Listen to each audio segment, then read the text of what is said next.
Si Dante lang naman ang hinahayaan namin. As you know, wala kaming script nung nagtatrabaho kami.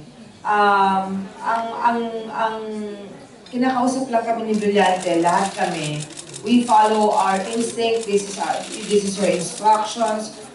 Kung ano yung dumating, kung ano yung naramdaman nyo bilang yung character, kaya nga may immersion for you to go to these places and see these people.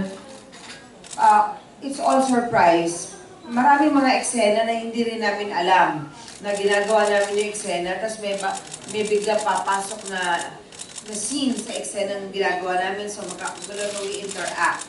So it's all Dante's editing mind. Yung mind niya nag-edit na while shooting. And the planning was so good. The good thing working with Brillante, hindi mo kailangan malaman kung ano yung role mo. I do not ask. Every time, kukunin niya ako, hindi ako nagtanong, anong role ko dyan? Anong ano dyan? No, you just say yes. Rosa, baka may ano ka dyan, baka may nasura ka dyan. Wala! Tuwa mo lang, isang yung babago ka. Ano, gusto man ko dun sa parking. Nangyayang isa lang. Wala!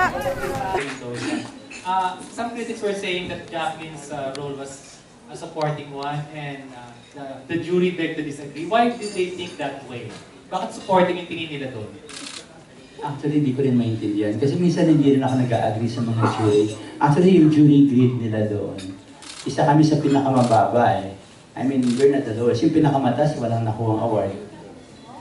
So yung pinakamataas na 3.6 yata out of 5, wala siya nakuha award. So hindi rin reliable minsan yung mga nasabi ng mga ibang jury. So ako, I completely disagree. Kasi this is Jacqueline Suses film sa title pa lang.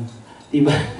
Hindi mo naman lalagay yung title kung hindi niya pelikula. So from start up to the very end, nandoon siya. Maybe hindi nila nakita yung over-the-top acting that they were, I don't know, because he was just being natural the whole time, from the opening up to the very end. Basta consistent. Sa akin kasi consistency ng isang artista, yun ang mas importante.